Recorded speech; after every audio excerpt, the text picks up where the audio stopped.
Jack and the Beanstalk and the French Fries by Mark Teague.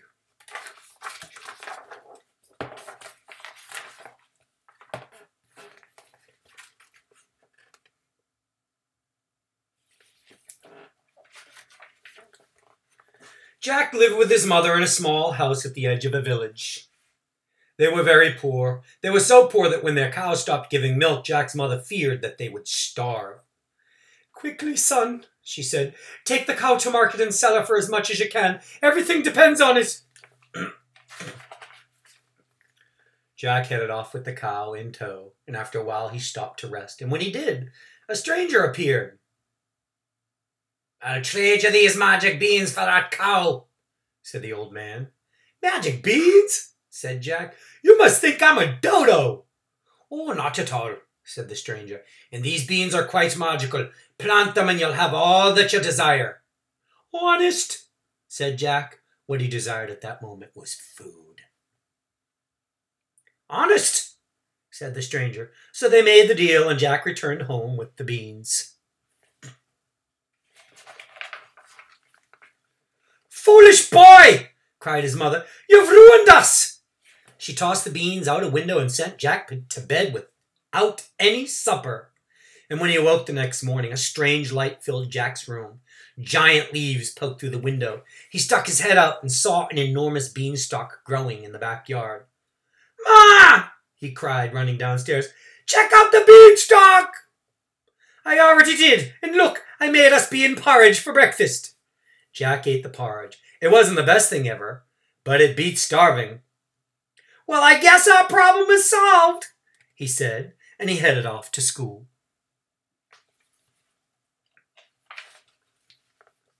After that, Jack and his mother ate beans all the time. They ate bean salad and bean soup and pickled beans and refried beans, baked beans, minced beans, mashed beans, breaded beans, bean sprouts, and bean dip.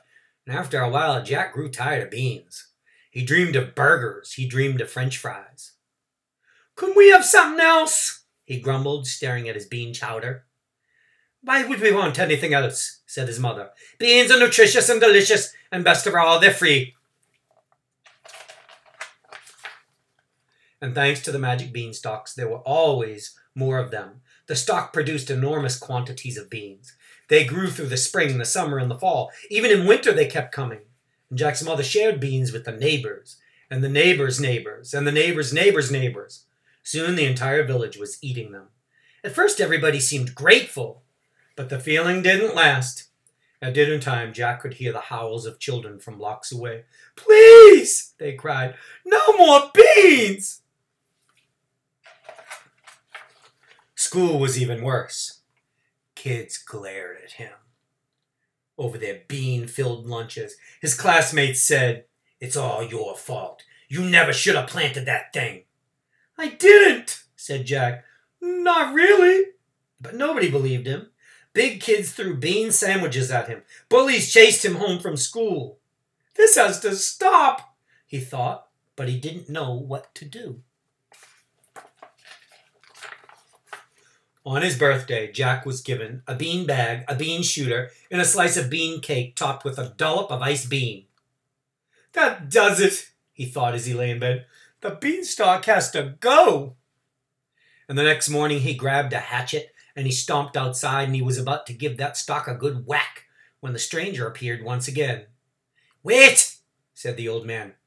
"Aren't you curious what's up there?" "I know what's up there," said Jack. "Beans!" "Don't be foolish," said the stranger.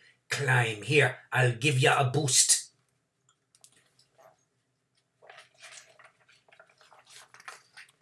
And just then an angry mob appeared at the end of the street. Among them were the worst bullies from school. They carried torches and pitchforks, and they chanted, "No more beans!" And one of them spotted Jack. "Look, it's the Bean Kid!" "Okay," said Jack. "I'll climb." He gave his hatchet to the stranger and scrambled up the beanstalk.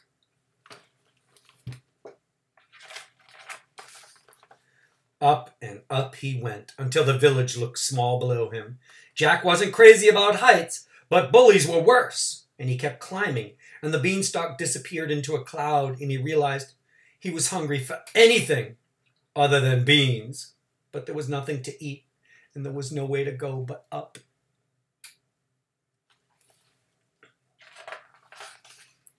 Finally, the beanstalk arrived at the top of a cliff, and from there a path wandered off into the distance. Jack followed the path until he came to the front door of a huge castle. Hunger made him bold. "There must be food in here," he thought as he slipped inside. Jack wandered gloomy hallways until he came to an immense kitchen. A giant woman stood at a wooden table. She was canning beans. "Ugh," said Jack. "What are you doing here?" she cried, dropping her can. "I was hoping for something to eat." "Silly boy, don't you know where you are? My husband is a giant, twice as big as me, and lately he's been very grumpy." "I'll bet it's the beans." "Don't be ridiculous. Beans are nutritious and delicious, and best of all, they're free." But Jack was right. Ever since the mighty stalk had appeared, the giants had been eating nothing but beans, and Mr. Giant was sick of them.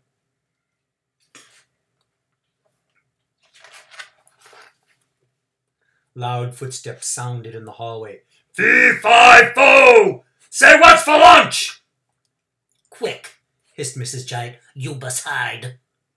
Jack dove headfirst into a flour barrel. A moment later, Mr. Giant strode into the kitchen. "Boy, am I hungry!" "Good," Mrs. Giant said. "I made you a nice bean salad." "Bean salad? But all we ever have is beans, and I hate beans!" "We love beans," she said, "and they're good for you. How do you think you got so big?" "Don't know, but you eat them and you're puny." "I'm busy. Now eat your salad and stop complaining." The giant ate, but he didn't stop complaining. "Beans! What I wouldn't give for a plate of French fries!" And without thinking, Jack said, "Here! Here!" "What was that?" cried the giant, leaping to his feet. "Oh, nothing," said his wife. "I know what I heard, and it came from that flour barrel." The giant stomped over to the barrel and plucked Jack up by his feet. He turned to his wife. "What is this?" "It's just a boy," said Mrs. Giant. "He was looking for something to eat." "Maybe he is something to eat. Look, he's already breaded." "Don't be disgusting." Yeah, said Jack. "Don't be disgusting." The giant set Jack on the table, but he was still angry. "You know what's disgusting? Beans!" He dumped a bushel on his head. "You see? Disgusting!" He overturned another bushel and another, and he picked up great handfuls of beans and tossed them in the air, and soon beans were flying everywhere, and Jack joined in. They made a terrific mess, and as they did, they chanted, "No more beans!" "Stop!" cried Mrs. Giant. "Both of you should be ashamed. If you don't like beans, plant something else." "Plant?" said Jack. "Something else?" said the giant. "A vegetable garden, you ninnies! With potatoes, for instance." "Why, taters," said her husband. "To make French fries," cried Jack. "Of course, we'll plant some right away." "First, you clean this kitchen." And as soon as they were done, they headed down the beanstalk. The bullies were waiting at the bottom. "There he is!" they cried when Jack appeared. Jack wasn't worried. "Meet my friend," he said. And once the uproar died down and the bullies went home, Jack and the giant spent the rest of the day planting a garden.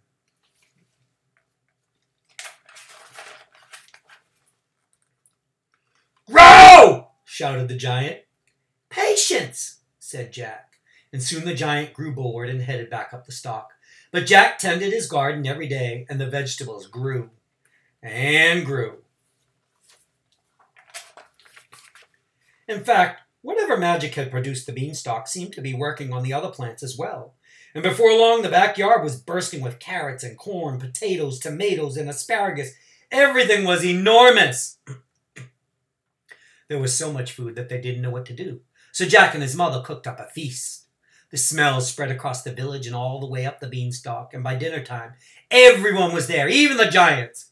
It was the most stupendous meal anyone could remember. They all agreed that the food was delicious and nutritious, and best of all were the French fries.